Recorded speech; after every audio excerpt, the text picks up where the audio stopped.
So Paul, ladies and gentlemen, good morning, and thank you for accepting that I give you a pre-recorded address at this very interesting Forum Europe Sanofi conference.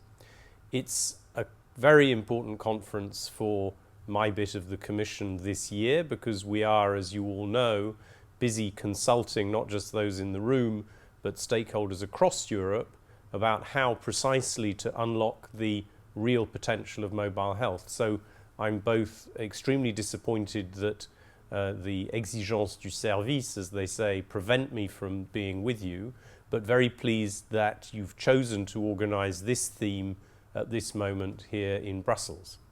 So let me start by saying that the potential has never been bigger. If you look at the current power and affordability of computation, if you look at the strength, even if it can be improved, of broadband connectivity across Europe, and if you look at how much those skills of big data can be in your pocket, you really understand what mobile health can do for health systems and, most importantly, for patients. But there's a third big driver that has changed the landscape since a year ago, and it is social media. Not that going on Twitter makes you healthy or unhealthy, but rather that the social media habit, the habit of building networks of peers, understanding what they're doing, getting situational awareness, is driving individual behavior towards a place where we may be able to take greater advantage than in the past of the offer of mobile health. So if I look first at the systems aspects, it's rather old hat to say that health professionals can be connected by telephone. But the ways in which now we can share data and build a picture of patients across borders are huge. Think about rare diseases, diseases where the patients and the doctors who treat them are few and are scattered across Europe. Thanks to old-fashioned networking, the orphan and rare disease community in Europe is probably one of the more efficient in the world at sharing knowledge, both for carers and for health professionals, for researchers and for those doing frontline treatment. But nowadays it becomes important and available to share real-time diagnostics, to compare a case across borders between experts who are treating a patient and experts in that discipline many hundreds of kilometers away. So the simple things of connectivity work for health systems.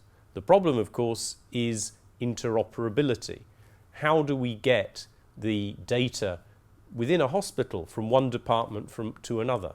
How do we get the data out of the hospital silo, out of the health professional silo, into the hands and into the minds of patients and their families?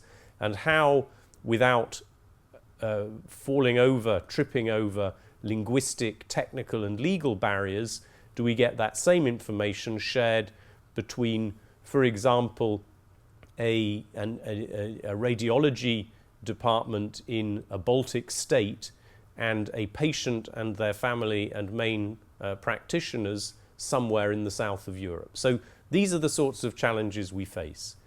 These are global challenges, so mobile health cannot be won or lost just in Europe, and indeed you can already see cooperations between Scandinavia and Korea, between Bangladesh and Colorado. So there are all sorts of examples of global cooperation, and the Commission is driving some of that, working with the American Department of Health and Human Services to open up cross-border data for American patients in Europe and vice versa.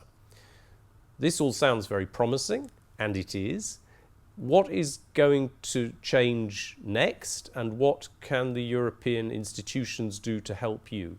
Let me start with what's going to change next. I think in 20 years' time, we will look back and see that the biggest change has been not in the move on to mobile of health services as they are constructed and delivered today, but the huge growth in patient-focused, over-the-counter health and well-being, health maintenance and health improvement apps.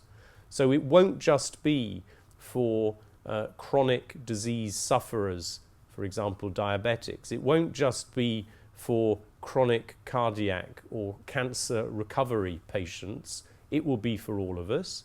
And mobile health will not just come through a visit to a doctor. We will acquire our own framework of health-giving, health-supporting applications also out there in the real world. The big challenge, if that is true, will be twofold. Firstly, drive enough digital health literacy into the population that we buy the good apps the way we buy the good washing machine. And secondly, open up the health service system to a two-way traffic so that if I have some over-the-counter apps in my pocket, the data they are generating can also be part of the database my general practitioner has when they try to work out why it is I'm getting older faster than they think I should. Final point then, what can Europe do to help? In this area, as in every other, we are attentive to the warnings from recent European councils not to be too big or, as one Prime Minister famously said, too bossy. So what we're trying to do is to respond to the requests from technology providers, patient groups, health professionals, researchers, to put, as far as possible, people across Europe in touch with each other to fix their own problems. In the Horizon 2020 research programme, we are creating not projects, not streams of money, we are creating ecosystems. And the big challenge there, whether it's for ambient assisted living, for active and healthy aging, for the systemic aspects of e-health, is to get all the right people, which means users as well as providers, professionals but also non-professionals interested in health, into the game. So the European institutions are there to enable. Secondly, it may well be that we have to do a bit of standardization, specification alignment, maybe even regulation. We don't know. I think the danger in all new technology endeavors is that we see the risks and predict how they're going to evolve and try to regulate them in advance, and we get it wrong. And we over-regulate and we stifle innovation, and we don't actually save more lives. Personally, I think that in the whole area of medical devices, getting the weight of regulation right is colossally difficult. And just as you could argue that strict liability for pharmaceuticals has been overdone in Europe thanks to the penumbra of thalidomide, I personally think we face a similar risk in the medical device sector, where we have had some serious criminal fraud around breast implants recently, but we don't know whether that's a blip or whether it's a trend that requires a tightening of the regulatory framework. So in the mobile health area, I would say we have to do no harm either to patients or to the innovation in a potentially hugely helpful sector. And getting that balance right is all about your conference today. It's all about our consultation, and that's why I'm glad to have had this virtual platform, and I shall be even more glad to hear the results of your exchanges. Thank you very much.